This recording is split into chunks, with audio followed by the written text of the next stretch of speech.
আসসালামু আলাইকুম ভিউয়ার্স, আশা রাখি সবাই ভালো আছেন। আমি আল্লাহর রহমতে ভালো আছি। আজকে এমএসের আরেকটি নতুন ল্যাপটপ নিয়ে আসলাম। এই ল্যাপটপটিতে রয়েছে নতুন নতুন ফিচার, কিন্তু আমি মনে করি প্রাইস অনুযায়ী এটি কিন্তু দারুণ টপ লেভেলের প্রোডাক্ট। এই সব জানতে হলে পুরো ভিডিও আমার সাথে থাকুন। আমি মনির আছি আপনাদের সাথে, আর আপনারা দেখছেন ঢাকা ইনফো চ্যানেল। মূল ভিডিওতে যাওয়ার আগে বরাবরের মতোই ছোট্ট একটি রিকোয়েস্ট, যারা চ্যানেলটি এখনও সাবস্ক্রাইব করেননি তারা করবেন, আর যারা করেছেন তাদেরকে অসংখ্য অসংখ্য ধন্যবাদ। প্রথমে আমরা এই ল্যাপটপটির মডেলটি জেনে নেই। এই ল্যাপটপটির মডেল হচ্ছে MSI মডার্ন 14 b5m। এই ল্যাপটপটিতে প্রসেসর হিসেবে যেটি পাবেন সেটি হচ্ছে পাওয়ার্ড বাই AMD প্রসেসর, যেটিতে থাকবে Ryzen 5 5500U প্রসেসর। এই প্রসেসরটিতে কোর হিসাবে পাবেন 6 থ্রেড হিসাবে পাবেন 12, এবং ক্যাশ মেমোরি হিসাবে L2-তে থাকবে 3 MB, L3-তে থাকবে 8 MB, টোটাল 11 MB। এবং এখানে ক্যাশ মেমোরি হিসাবে আপনারা যেমন 11 MB পাচ্ছেন, সেই ক্ষেত্রে কিন্তু আপনারা ন্যানোমিটার হিসাবে 7 ন্যানোমিটার পাবেন, এবং বেজ স্পিড হিসাবে 2.10 GHz, এবং ম্যাক্স টার্বো হবে এটি 4.0 GHz। সো এটি কিন্তু দারুণ পাওয়ারফুল প্রসেসর। এই প্রসেসরটির বেঞ্চমার্কটি আপনাদেরকে আমি দেখানোর চেষ্টা করছি। দেখুন, এটি কিন্তু কোর i7 11 জেনারেশনের চেয়েও উপরে রয়েছে এর বেঞ্চমার্ক।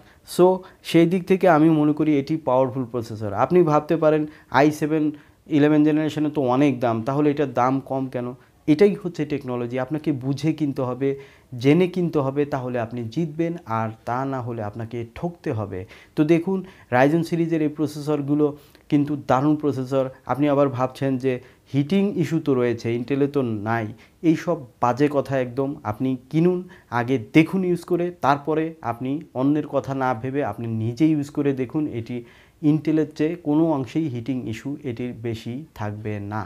তো আমি ইন্টেলকে কম বলছি না, ইন্টেলও অনেক বেটার প্রোডাক্ট, তবে প্রাইস অনুযায়ী আমি AMDকেই আগে রাখবো। সো আপনারা যদি চান, যদি ইন্টেল পছন্দ করেন, ওকে ফাইন, ইন্টেলও আমাদের অ্যাভেলেবেল রয়েছে, AMDও রয়েছে। আমি কারো জন্য কিন্তু আমি বলবোই না যে এটাই আপনাকে নিতে হবে। সো আপনারা যদি ভালো প্রোডাক্ট চান তাহলে বুঝে কিনুন টেকনোলজি, তাহলে আপনি জিতবেন। ল্যাপটপটিতে স্টোরেজ হিসাবে যেটি পাবেন সেটি হচ্ছে 256GB M.2 NVMe SSD। কি মন খারাপ হয়ে গেল? এত কম কেন? কোনো অসুবিধা নেই। আপনি যদি চান এটি এক্সচেঞ্জ করে 500 বার 1 TB SSD বা SATA M.2ও লাগাতে পারবেন।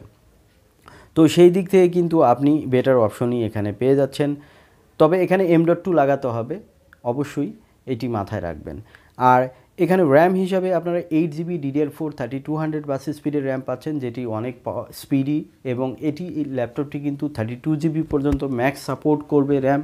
সো সেই দিক থেকেও কিন্তু বেটার অপশন রয়েছে। পোর্টগুলো দেখুন, ম্যাক্স পোর্টগুলো রয়েছে, audio combo port, type C, USB 3.0, 3.1, HDMI, audio combo port, সব পোর্টই কিন্তু আপনারা পেয়ে যাবেন। তবে এটি স্লিম হওয়ার কারণে কিন্তু এখানে অপটিক্যাল ড্রাইভ পাবেন না। এই ল্যাপটপটিতে কিন্তু আপনারা বডি হিসেবে মেটাল বডি পাবেন, কিবোর্ডটিতে ব্যাকলিট থাকবে, এবং মাল্টিটাস্কিং থাকছে। তবে এটি ফিঙ্গারপ্রিন্ট থাকছে না। ফিঙ্গারপ্রিন্ট যদিও কিন্তু খুব বেশি এসেনশিয়াল নয়। এখানে ডিসপ্লে হিসেবে যেটি পাবেন সেটি হচ্ছে 14 ইঞ্চ ফুল এইচডি IPS লেভেলের ডিসপ্লে, এবং এটি 180 ডিগ্রি অ্যাঙ্গেল হয়, আপনারা নিজেরাই দেখতে পাচ্ছেন। এতে কিন্তু কোনাগুলো ভাঙার অনেক কম পসিবিলিটি থাকবে। আর এই ল্যাপটপটিতে স্পেশালি কিন্তু ডিসপ্লে কোয়ালিটি কিন্তু অনেক বেটার, কারণ IPS লেভেল ডিসপ্লে, এবং এখানে ফুল এইচডি রেজলিউশনই রয়েছে। বডি হিসাবে এখানে মেটাল বডি পাবেন, যেটি কিন্তু ল্যাপটপটিকে দারুণ প্রিমিয়াম লুক দিয়ে থাকে। আর ওয়াইফাই হিসাবে ওয়াইফাই 6 পাচ্ছেন, ব্লুটুথ হিসাবে 5.2 পাচ্ছেন।